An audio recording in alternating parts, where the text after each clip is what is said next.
All right, guys, we are going to be talking about fantasy football. Yes. All right. After week 2, who is our MVP? We have Kareem Hunt, Alex Smith, Derek Carr, Michael Crabtree, and Carson Wentz. And I will actually put Matthew Stafford in there as well. Okay, that's a good one. All right. So who's your MVP?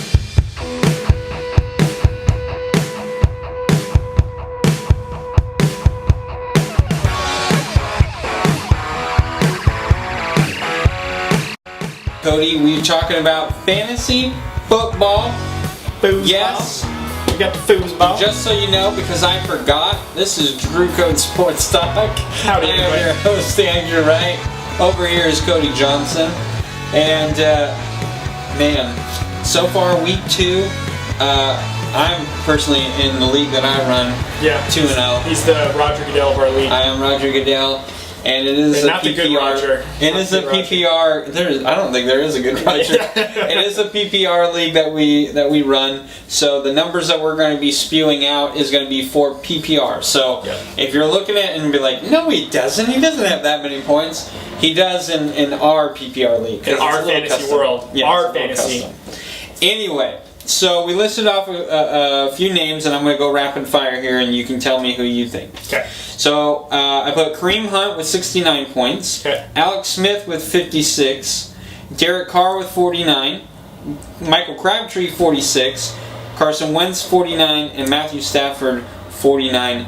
Who do you have as your MVP? If anybody doesn't choose Kareem Hunt, y'all are crazy. I don't have Hunt, but I wish I did now. I actually, shout out to my cousin Nick right now. He started a PPR league this year. He drafted Hunt in the second round. We mocked the stuff out of him.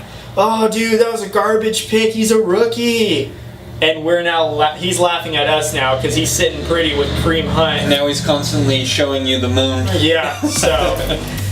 But anyways, Kareem Hunt is the epitome of MVP right now. He catches, he runs. He's a dual threat. I mean, what more could you want, especially PPR league? I mean, and he's the #1 running back. He's not splitting carries with anybody.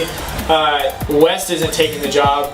Ware is still out for the next few years. They don't have Charles anymore, so really it's Hunt running the show. And thankfully with Alex Smith, he's able to kind of be a facilitator to make sure he can hand off the ball. He's mobile, so it kind of keeps the defense honest. So, and you got Tyreek Hill that's out there. So even if you got Tyreek Hill that's gonna basically command the safeties, and you got a little dump off screen game going, you've got Kareem Hunt right there that's gonna take it almost to the house almost every time. Just watch the highlights from when he played the Patriots. Anytime he had the ball, he was gone.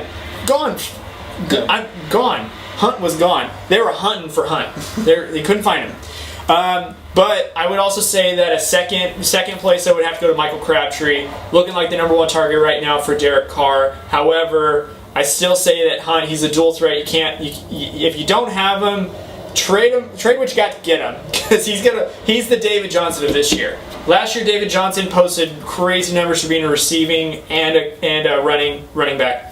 Kareem Hunt is that for this year. Talk about overreaction Monday. Dang, you're going full swing, David Johnson. Whoa! I want this subject up right now. I got Kareem Hunt as the MVP, and like you said, I don't think you could really make an argument for anyone else to be MVP. The guy is a touchdown machine. I mean, he had 1 rushing touchdown against New England, 2 against Philadelphia. Not to mention he had 2 receiving touchdowns against New England. So all he does is score at least 2 touchdowns every week so far. Yep. So yeah, he's the MVP.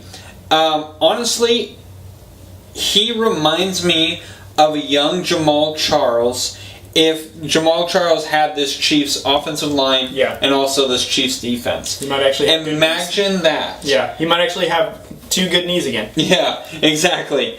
Jamal Charles, when he first came in the league, he was with a rebuilding Chiefs team. It wasn't great.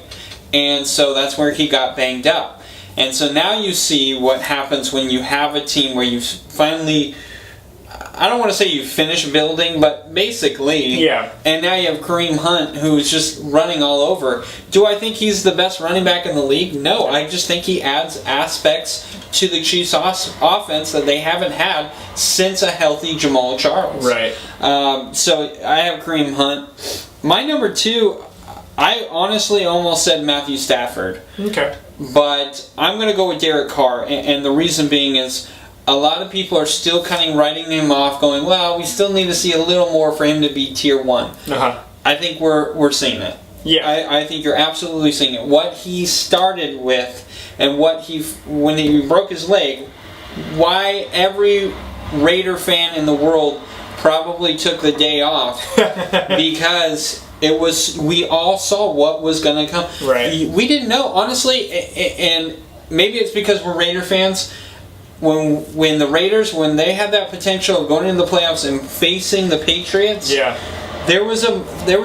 well, I know for me, I was like, normally I would just be like, oh, Patriots, there's no way. But the Raiders, how their offense was, I knew we could pick apart that New England defense. Yeah.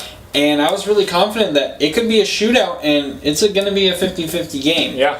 So, from what I've seen, Derek Carr, he's very accurate. He can still move in and out of the pocket. He's very smart. He uses his brain. He isn't the best arm. I mean, you can say Aaron Rodgers with that one, but he is one of the smartest quarterbacks. And if you look at every elite quarterback in an Aaron Rodgers and a Tom Brady and a Drew Brees, you look at those guys, what do they all have in common? They know how to read the defenses. Right. And Derek Carr is one of those guys, and that's why he's my number 2. Because not only does he is he smart on the football field, he puts up a lot of good fantasy numbers. My wife, I try to get her to trade me because she needs a running back. And she was like, are you kidding me? And I was like, well, no. But all right. Collusion, folks. But so you've got him number 2. I've got Crabtree at number 2. Number 3 for me though would be Carson Wentz because of how young he is. Second year, great arm. He finally has somewhat of a weapon in Jeffries, although he doesn't really have a great running game right now. They've got Blunt and they've got Sproles. So you don't really have a lot of production, but he's still able to find open receivers. He posted about 20 to 30 points against KC with a style defense that we talked about. Most of it coming in the fourth quarter, though, but still able to get in there. And he shows great maturity and great poise for being a second year in there. In my opinion, he's actually on a track to do better than Jared Goff, who's not having a bad season, but I think Winston is way more talented than Goff is. Goff has a strong arm, but we're seeing some really good poise out of Wentz right now. And I would say, like, if you've got him on your team, like, you've got yourself a really good fantasy star right there. And he's one of the quarterbacks that now you can rely on. So I know, like, if you've got a Cam Newton, but you've got Carson Wentz, you should feel good at night knowing that you've got Carson Wentz right there and having Cam Newton as a backup. Because Cam Newton isn't doing it for most people right now. Not for me, at least. Not for me either. Yeah. So Carson Wentz is a really great quarterback and would be a great option if you had him. So, my number 3 is Matthew Stafford, and honestly, it's because I felt like he was going to have a little bit of not necessarily a setback, but more of not as a good year as he did last year. I thought it was going to be a little bit worse. Because it is only Golden Tate and then a bunch of young guys and Eric Ebron. You never know what guy's going to show up. I mean, on Monday he caught a touchdown, and the week before he got me like 4 points on my bench, and I was like, yeah, okay, dude, like I'm glad you're my backup, right? So you know what, I gotta say with Matthew Stafford, he is older, he is wiser, he's getting better, he's finally learning the game. Yeah. It's unfortunate that he's only 29, in quarterback. Again, especially with that Lions team, you don't know how long it's gonna be until he's done. But I would say right now he's the top 10 quarterback in the league. No, I definitely agree. Top 10 fantasy points wise, I would say. I would say like arm talent wise, I'd say he's top 10, but I see he's like skating by at number 10. You know what's funny? I'm sorry to interrupt, but I was just thinking about this because I used to watch. I was telling my wife the other when we were watching the Lions game, and I was like, I used to watch Matthew Stafford in college when he was playing with Georgia. I loved that team because they had no Sean Moreno in the backfield. Matthew Stafford could sling it, and it's just funny how. He has thrown more now with Detroit than he ever did in a college offense. And now you look at, and college offenses are only running or only passing. It was just funny. Well, when Stafford was at Georgia, though, and he didn't throw it as much, I mean, you had what was his Sean Moreno. Right, you had him, which, wow, talk about a time warp there. I've been leaving about 5 years. It just blew your mind. No kidding. But who was the last reliable running back that the Lions have had? I mean, in Reggie Bush, do you really want to say reliable? No, you can't say no. But so when was the last legit running game that they had? I mean, even now you got Theo Reddick, and you've got Abdullah right now, and even still they're threats, but they're not being utilized in the offense. And Golden Tate is really the only significant weapon that they have. I mean, they've got Marvin Jones Sr., but he did really well like the first 6 to 7 weeks, and then just teared off, and you didn't hear from him again for the rest of the season. And Eric Ebron, don't get me started on him. I don't know how many fantasy drafts I picked him up, and he let me down every time. So that's why I'm a little hesitant with Matthew Stafford, because he'll put up points in bunches, but I don't know if that team will help him get there. But in my opinion, though, I would probably say Alex Smith would be someone I would put ahead of Matthew Stafford just because of what the weapons he has right now. Yeah, that's definitely an argument you can make. There's no question about it. I like Alex Smith. I don't think he's going to keep putting up the numbers that he has been. Yeah, no, he never does. I think it's going to slow down. Yeah, for sure. And maybe that's just me being, mean and arrogant. And no, whatnot, that's being realistic. I mean, he's never been a consistent. Yeah, I mean, shoot, he's got 56 points in 2 weeks of football. I mean, he probably didn't have 56 points until like week 6 last season. So, I mean, let's put this in perspective right now. He literally had to throw 400 yards and 4 touchdowns week 1 and another 2 touchdowns, 200-plus yards the following week. And I want to say this about Alex Smith. I know a lot of people want to say, well, see, this is why the Niners should have kept him. I always said that the Niners should have kept him, but I don't think what we're seeing now is what the Niners would have got out of him. What you're getting out of Alex Smith right now is the product of Andy Reid. Right. He got a lot out of Donovan McNabb, who, in my opinion, and I'm not going to start a war here, is a very overrated quarterback that a lot of people loved and thought was one of the best at the time, and I never thought he was. But Andy Reid's offense really helps quarterbacks. He's very good with quarterbacks. So if you're a Niner fan, you don't need to look at Alex Smith and be like, oh man, this is what we could have had. No, you're not going to get this Alex Smith. Andy Reid is what helped him.